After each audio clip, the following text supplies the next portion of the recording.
Alright, confession time. I never liked Wizards and Warriors. Which admittedly isn't much of a dark secret. I'm not aware of too many people who were a fan of Wizards and Warriors. I've always suspected that its position as the first big hit from game developer Rare was more due to it being a cheap game than anything else. Regardless of the MSRP, I always remember Wizards and Warriors being marked down pretty cheap. On the Famicom, Elrond has a different claim to fame. It's the first Famicom game to be developed outside of Japan. We've had Japanese-made ports of games from other countries, and games that Japanese developers made for a foreign market and then released in Japan as an afterthought. But all of the code on that Elrond cartridge was written in the United Kingdom. The international market has caught up, and it's starting to show up in the Famicom. In the end, I think there's only around a dozen Famicom games that weren't developed in Japan. It was much more common on the NES as its international counterpart. In Elrond, an evil wizard is terrorizing the countryside, has stolen all of the kingdom's treasure, and abducted 7 princesses. Only the bravest knight, Elrond, is willing to go after him. The game is a platformer with 8 stages.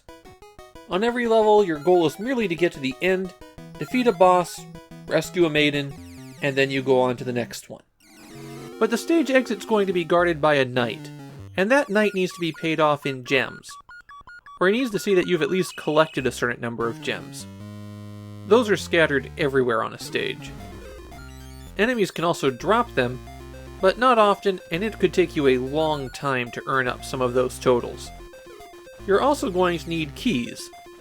The color of the key determines what door it opens, although the very first gray doors will open and shut on their own periodically. Collecting a key also opens all of the treasure chests of that color.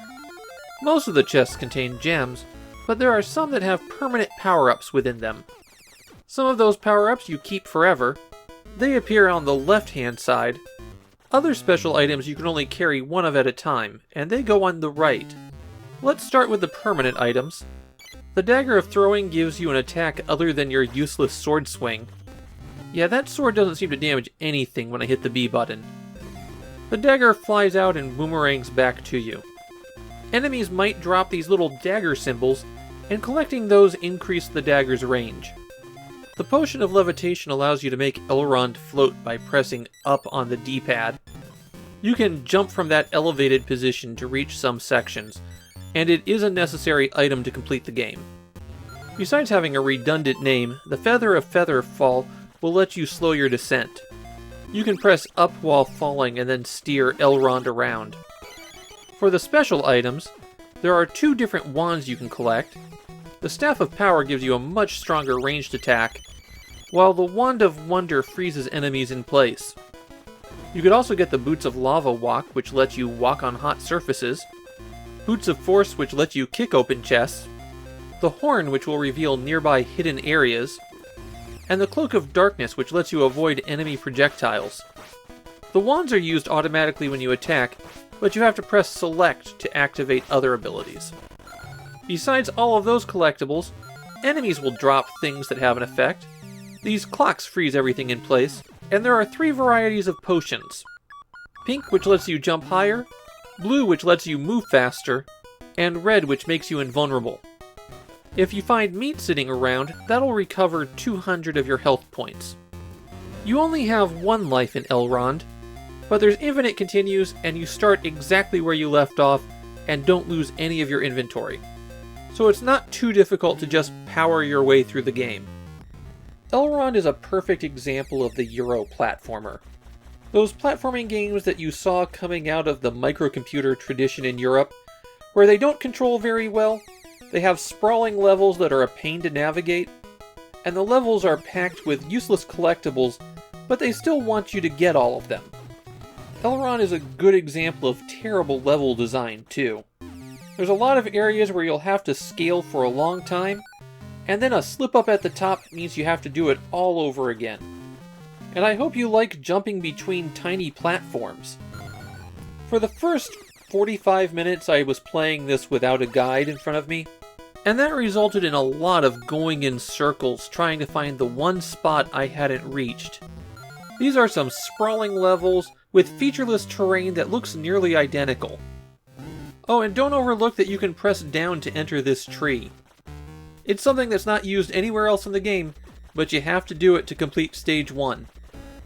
They can afford to give you unlimited continues in Elrond, because there's a good chance you're just going to give up in frustration before you get to the end. If you know anything about the Famicom version of this game, you know that they radically changed things from Wizards and Warriors. The placement of all of the items have changed, the wands behave differently, and most infamously, the first stage doesn't have any enemies in the exterior. It's unclear if that's the result of a bug, or if they just decided to take everything out. While Wizards and Warriors spawned an entire series, none of those games were released in Japan, so Famicom owners were spared the even worse sequels. However, Jaleco did take this game and make an arcade game based on it, Legend of Makai. The name is different, but mechanically it's very similar, and the timing of its release makes it likely that Jaleco was working on it and releasing Elrond at the same time. I have a theory about Elrond.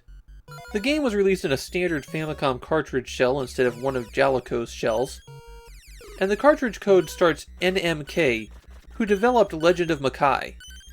That makes me suspect that NMK are really the ones who licensed Wizards and Warriors from Rare. After that, Jaleco handled the distribution. I don't have any evidence of this, but the pieces all fit together. So Elrond is not a good game. It's not an absolute bottom-tier Famicom game. There's a bit too much detail, and it's a little bit too easy to use for that. It's not much better than those, though. Moving Elrond around is just a nightmare. The platforming in this game built on platforming is miserable. And the controls for fighting against enemies isn't very good either. There's plenty of other questionable design decisions too. Why do they even have a high score chart? And on top of that, the Famicom port is the worst version of the game. Although it was unpopular at the time of release, Elrond has gained a bit of a following in Japan in the past year. The episode of Game Center CX about it was a fan favorite, and it's led to people picking up the game. As someone who got into this specifically to collect the games that were shown on Game Center CX, I can understand that. But still, why would you want to play this?